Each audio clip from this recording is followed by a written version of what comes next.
बिस्मिल्लाहिर्रहमानिर्रहीम। अस्सलाम वालेकुम स्टूडेंट्स। तो स्टूडेंट्स, पिछले लेक्चर में हमने एक्सरसाइज 1.1 उसका क्वेश्चन नंबर 1 किया था और अब हम उसका क्वेश्चन नंबर 2 करने जा रहे हैं, जिसमें कि स्टेटमेंट आपकी टेक्स्ट बुक पे लिखा हुआ है। Question number 2, which of the following matrices are equal. ये स्टेट मैट्रिसेस दिए गए हैं, इनमें से हमने बताना है कि कौन से मैट्रिसेस आपस में इक्वल हैं, कौन कौन से मैट्रिक्स आपस में इक्वल हैं। तो फर्स्ट ऑफ ऑल इसमें मैंने 2 चीज़ें पहले बताई थी आपको कि इसमें बच्चे एक तो इन मैट्रिसेस का आपस में आर्डर जोन सा है वो सेम होना चाहिए। तो फर्स्ट बात कौन सी बच्चे, आर्डर सेम होना चाहिए। दूसरी बात, इनके जो एलिमेंट्स हैं, इधर अगर 3 है तो फिर दूसरे में भी 3 होना चाहिए। यानी इसमें इक्वल मैट्रिक्स के लिए बच्चे 2 बातें याद रख लें, एक आर्डर सेम हो और दूसरा इनके एलिमेंट्स आपस में सेम हो। तो आए अब हम चेक करते हैं कि कौन कौन से मैट्रिसेस आपस में इक्वल हैं। तो ए की बात करते हैं सबसे पहले।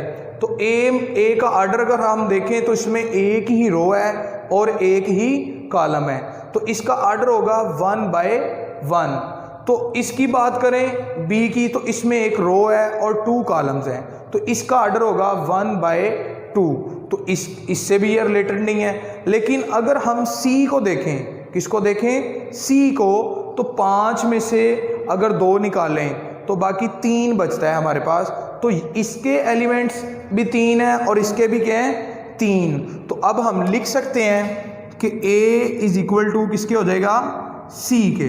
तो ये हमारा फर्स्ट आंसर हो जाएगा। क्यों भला, 5 में से 2 जाएंगे तो बाकी बचते हैं 3।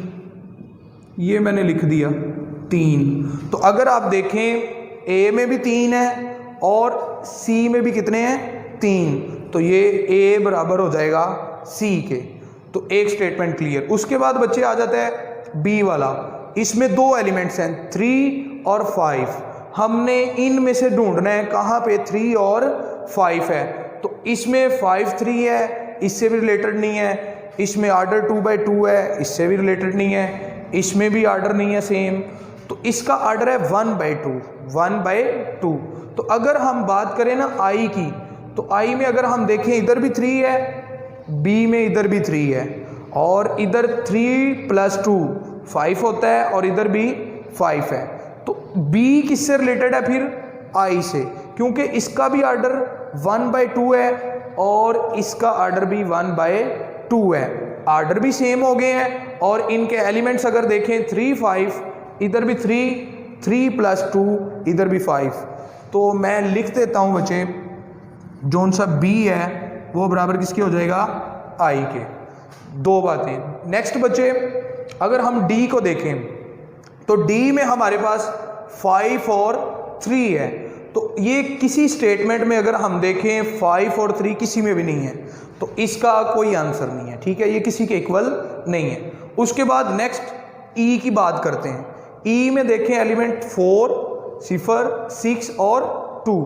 तो इसका आर्डर देखें, 2 रो हैं इसमें और 2 इसमें कॉलम्स हैं, यानी 2/2 इसका आर्डर। तो हमने 2/2 वाला देखना है। तो अगर हम देखें तो ये इसके नीचे ये 2/2 है, इसमें 2 रोज हैं और 2 ही इसमें कॉलम्स हैं। उसके बाद दूसरी बात चेक करते हैं इसकी एलिमेंट्स। इधर 4 है, इधर भी 4 है, इधर 0 है, इधर भी 0 है, इधर 6 है, इधर भी 6 है, इधर 2 है, इधर भी 2 है। इट्स मीन बच्चे कि ई जोन सा है वो इक्वल किसके होगा, एच के। ई किसके इक्वल होगा, एच के। दूसरी बात बच्चे यहीं पे आपको बता दूं कि ये 2 भी इक्वल हैं। और अगर हम जे की बात करें तो जे में हमारे पास 2 + 2 कितना होता है, 4। तो जे को भी मैं असल फॉर्म में बना दूं अगर आपको, 2 + 2 4, 2 + 4 6, 2 में से 2 माइनस करें 0, 2 + 0 2।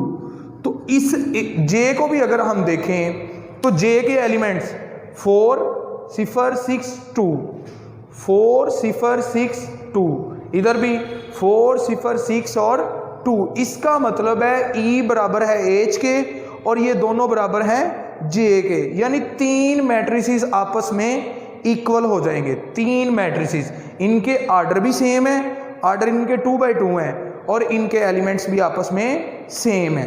तो मैं लिख देता हूं बच्चे थर्ड का कि इसमें इक्वल है, ई किसके इक्वल है जी, एच के, और एच इक्वल किसके है जी, जे के। यानी ये तीनों एलिमेंट्स आपस में इक्वल हैं। उसके बाद हमारे पास बचे रह जाता है एफ।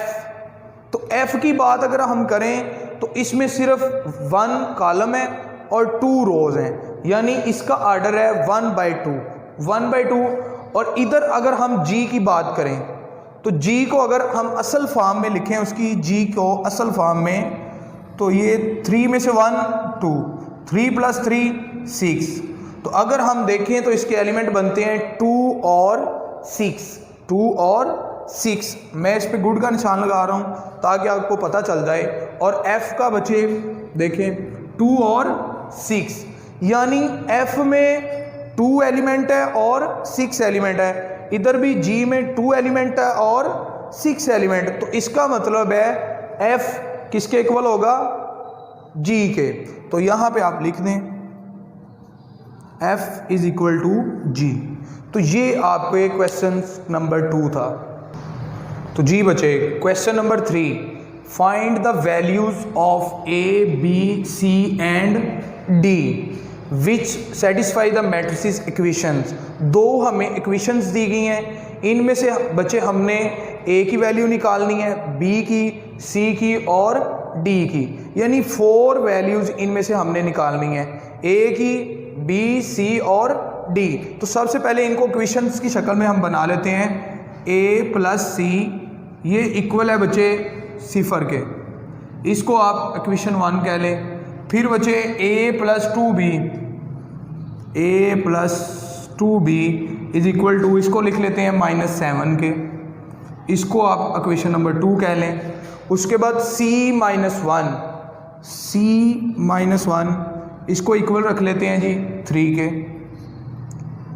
इक्वल टू 3, तो ये 3 आ गया। उसके बाद 4 बचे, 4d - 6 इक्वल टू किसके रख लेना है जी, 2d के। तो इसको आप 3 कह लें, इसको आप 4 कह लें। तो इक्वेशन नंबर 1, 2, 3 और 4, तो इनमें से हम वैल्यूज निकालेंगे। तो बचे 4 इक्वेशंस हैं।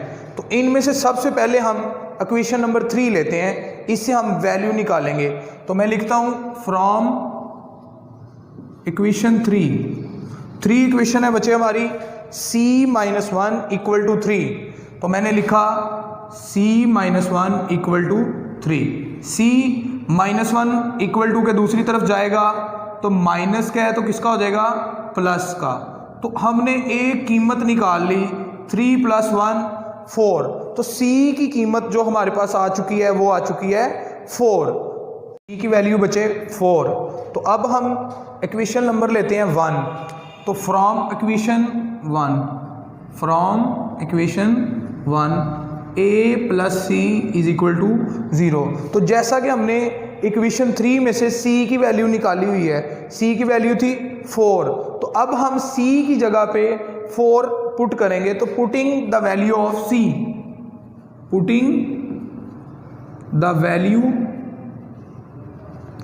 c, तो c की कीमत यहां पुट कर दें बच्चे, a + c की जगह आएगा 4 इज इक्वल टू 0। तो a की कीमत आ जाएगी +4 है, उधर जाके किसका हो जाएगा -4। तो ये a की हमारे पास कीमत आ चुकी है। तो जी बचे अब नेक्स्ट हम क्वेश्चन लेंगे फ्रॉम इक्वेशन 2। तो इक्वेशन नंबर 2 से हम a + 2b is equal to -7। तो हमने इक्वेशन नंबर 2 से कीमत निकाली थी a की, तो a की कीमत निकली थी हमारे पास -4 प्लस 2b वैसे का वैसे, -7 वैसे का वैसे। तो अब 2b वैसे का वैसे ही है, -7 ये -4 उधर जाके किसका हो जाएगा, प्लस का। तो 2b इज इक्वल टू 7 में से 4 गए, बाकी -3। तो b का जवाब हमारे पास आ जाएगा -3/2। तो b का भी जवाब हमने निकाल लिया है।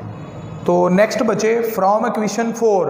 तो अब हम 4 को लेंगे फ्रॉम इक्वेशन 4। तो 4 है हमारे पास 4d minus 6 equal to 2d। तो इसमें से हमने d की वैल्यू निकालनी है। किसकी वैल्यू? d की। तो वो अगर हम देखें तो ये 4d है, ये 2d इक्वल के दूसरी तरफ है, तो ये इधर आएगा तो किसका हो जाएगा? माइनस का। और ये -6 है, उधर जाएगा तो किसका हो जाएगा? +6। तो 4d में से 2d को माइनस करें तो बाकी 2d बचेगा इज इक्वल टू 6। d की वैल्यू निकालनी है हमने 6/2। तो इसको कैंसिल कर दें, 2 1s are 1 और 2 3s are 6। तो हमारे पास d की वैल्यू आ जाएगी 3। तो हमने a भी फाइंड कर लिया, b भी और c भी और d भी। तो ये थी बच्चे आपकी एक्सरसाइज 1.1, जिसको कि हमने ईच स्टेप को, हर क्वेश्चन को क्लियरली अच्छे तरीके के साथ, वाज़ेह तरीके के साथ हल किया है। मैं उम्मीद करता हूँ कि आपको इस तमाम की समझ आ गई होगी। और दूसरा बात यह है बच्चे कि अगर आप शुरू से हमारे इस चैनल के साथ लिंक रखेंगे, इस चैनल को आप सब्सक्राइब भी करें और इसको शेयर भी करें, तो आप बच्चे 1.1 से लेके लास्ट चैप्टर तक तमाम के तमाम नोट्स बना सकते हैं घर बैठ के। इनकी आप असाइनमेंट बनाएं ताकि जब आपके एनुअल पेपर्स हों तो कोई भी क्वेश्चन अगर आपको नहीं आता बच्चे, तो आप अपने नोट्स से, आप अपनी असाइनमेंट से देख सकते हैं। तो वो क्योंकि वो आपने अपने हाथ से खुद हल किया होगा, तो उसका आपको ज़्यादा फ़ायदा होगा। अल्लाह पाक आपका हामी व नासर। Thank you very much.